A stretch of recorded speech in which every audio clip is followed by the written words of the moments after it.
Today I have one of the most unusual guests I've ever interviewed, Detective Ed Gillespie from the Baltimore Police Department, who has incorporated poetry into policing. It's a fascinating episode. I know you'll enjoy it. This is Tom Fox, and I would like to welcome you to the latest addition to the Compliance Podcast Network, Greetings and Felicitations. In this podcast series, I'm going to be visiting with thought leaders, entrepreneurs, historians, and a wide variety of other people on topics that are outside the area of compliance, but are of great interest to myself and to listeners to the Compliance Podcast Network. And now, Detective Ed Gillespie.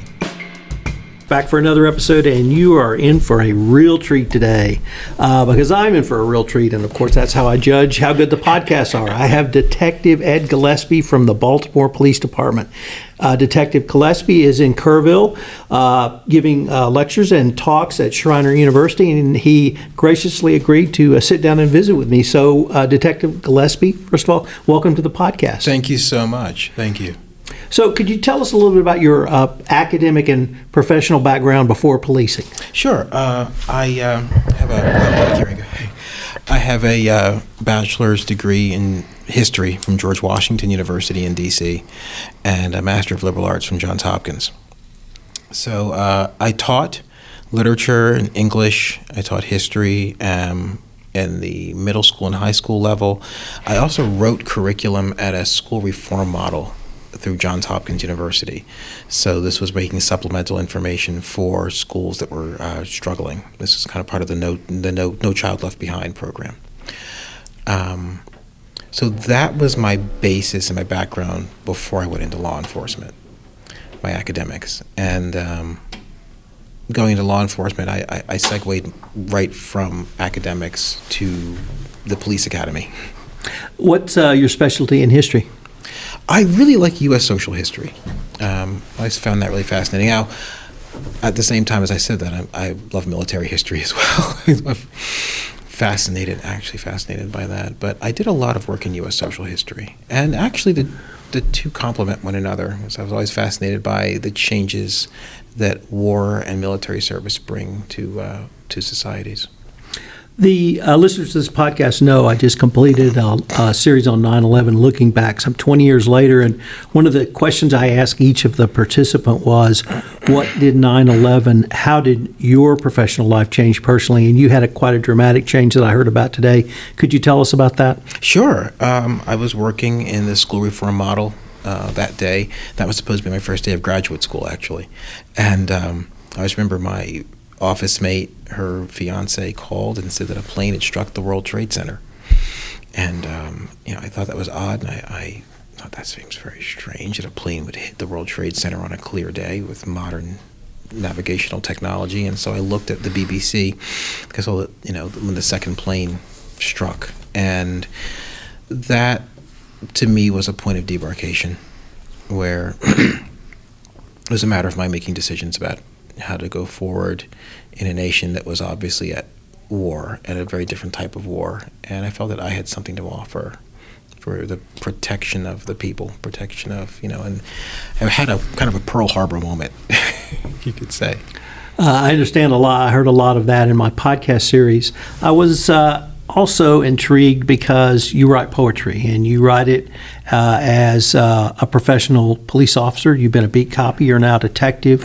I was wondering how you use poetry to help deal with some of the traumas, events, people, and places that you have experienced over the years as a police detective and as a beat cop. Yeah, it's really been useful. Part of therapy, part of dealing with something is looking at it, right? So taking it, looking at it from different perspectives, trying to put language to trauma, in many cases, trying to put language to it, to break it down. What word fits? What enjambment fits?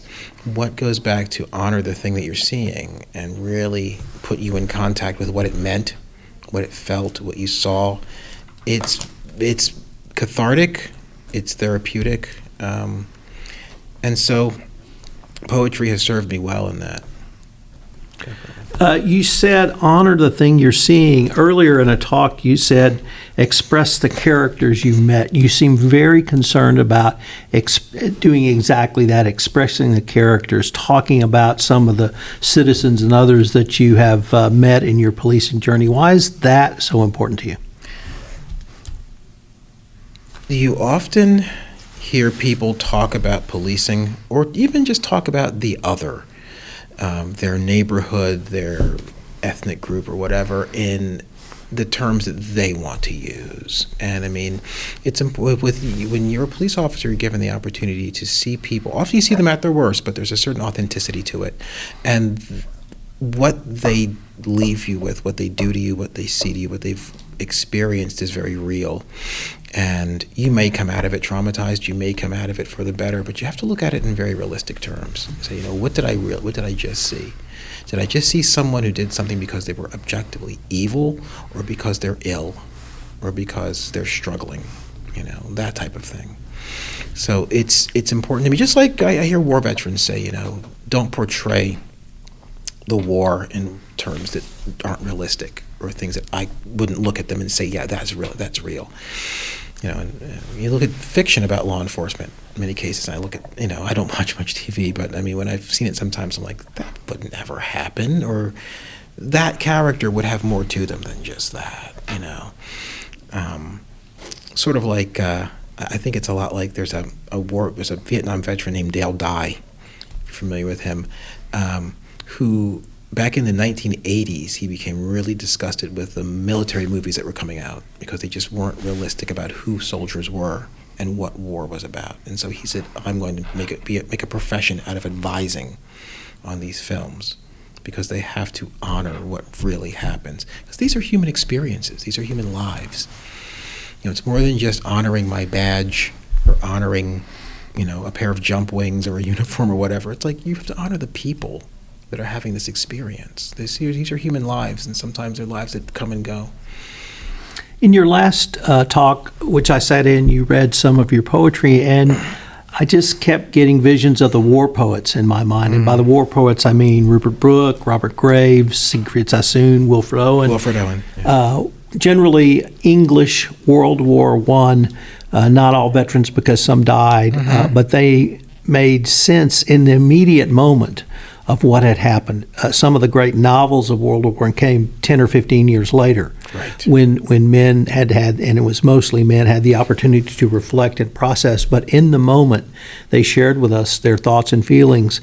And it struck me how universal the medium of poetry is as you have chosen it. And I was also struck by, early on you talked about utilizing free verse, and that in many ways that could be a short story.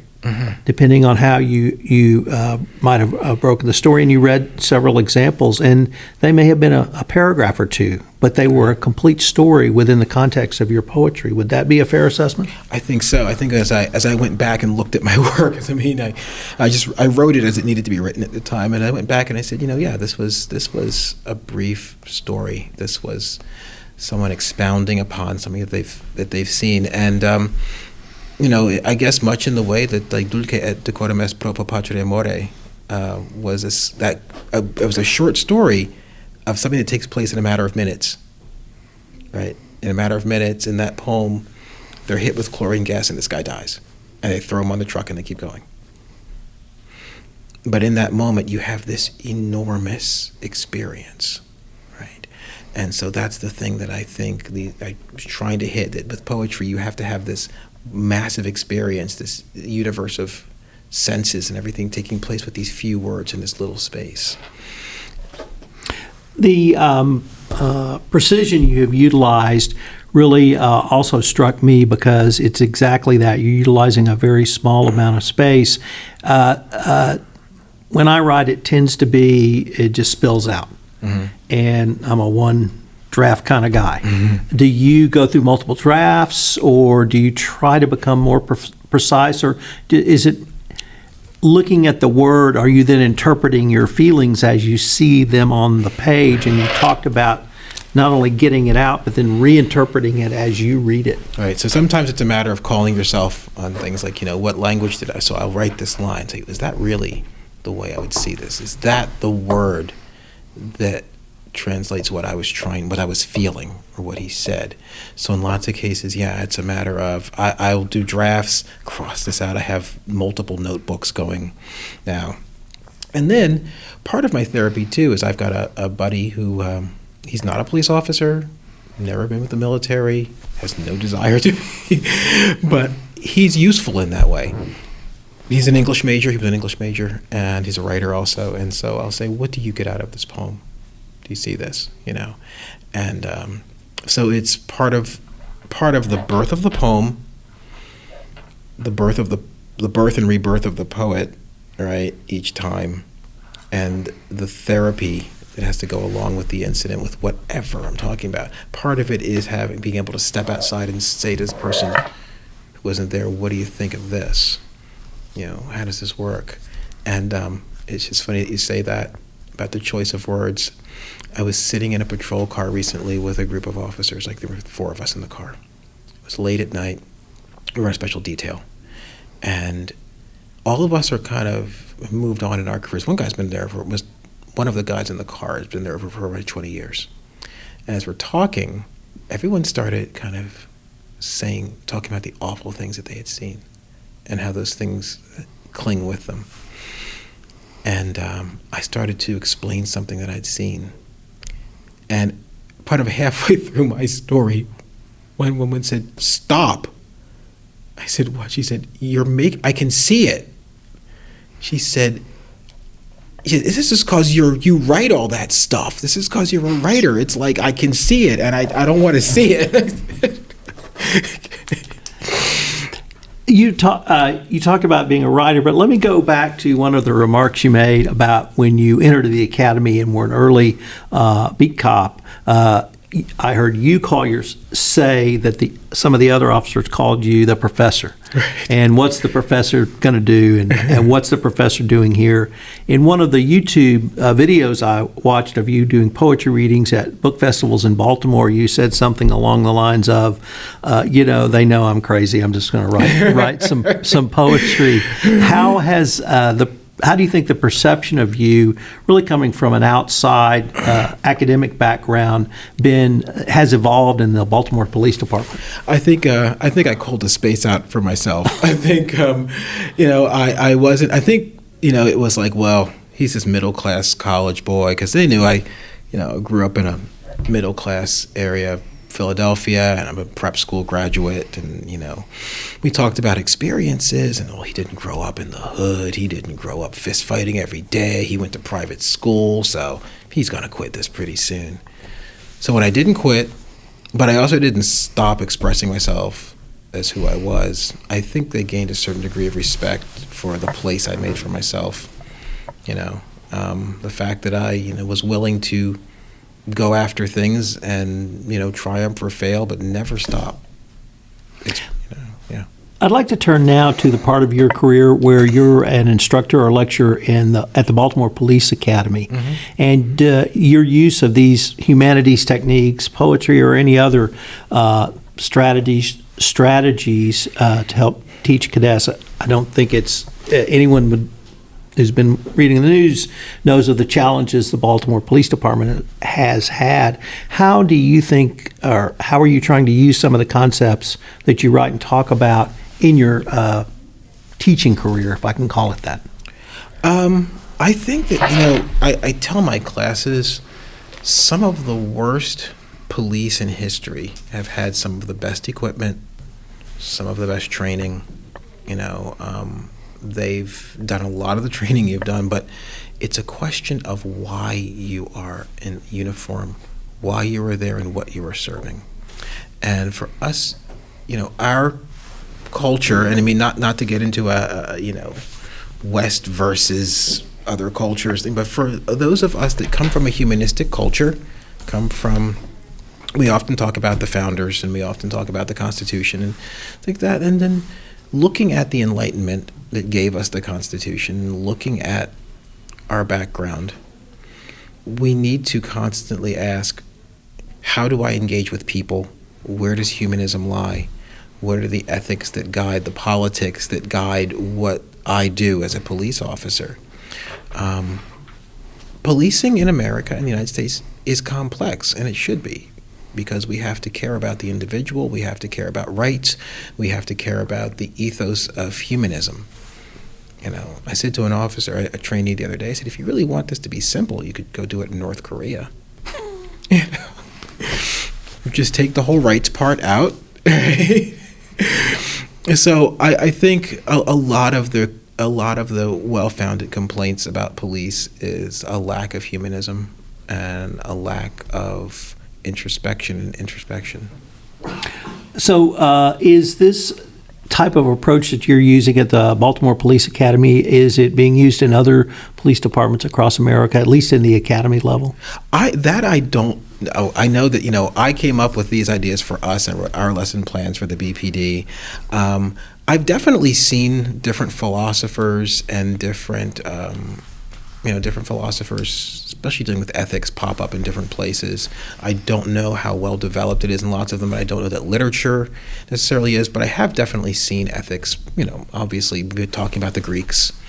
I've seen some curricula where they talk about Greek philosophy and things like that, with some brevity, You mentioned in, I think, the remarks at lunch that you're working on a science fiction novel. I am. And I think it's a fabulous forum to discuss many of the concepts you've talked about within the realm of science fiction. But I was wondering if you might be able to give us a little tease about what you're trying to write about if you haven't finished it. Sure. It's up to about 320 pages now, and I'm doing a reread. It's really about the protection and perpetuation of a culture that's in crisis, and it's about I've always been struck by how libraries are attacked when a culture is under siege and books are burned and things like that. And so this is about the protectors of these words, the protectors of the books, and as this culture comes into crisis, these guardians of the books deciding what they need to do to keep the culture safe. One of the most important things to me was to have mostly part of this is I'm writing this for my daughter. It started off as a gift for my daughter, so it has mostly female central characters, mostly women solving problems, having conversations with other women about solving the problem. So a big part of it is just I'm wanting my daughter to have a piece of fiction with strong female central characters. But yeah, it's mostly about the preservation of culture, and it's mostly about the importance of books, the incredible importance, not just it's good to read, but the existential nature of books. In answer to a question at the lunch presentation about good or great books that accurately characterize police and policing, you brought up Fahrenheit 451, and I certainly understand that reference now when you talk about the book you're writing in terms of protecting in books. Detective Gillespie, unfortunately, we're near the end of our time, but I was wondering if our listeners wanted any more information on any of the topics you've touched on today, or sort of policing and poetically. Where could they go? Well, I've got some of the books can be found at Barnes & Noble. They're online. I've got, from Barnes & Noble. I've got a few different publishing houses. Lulu.com has one of them on the later edition of Sancho Panza.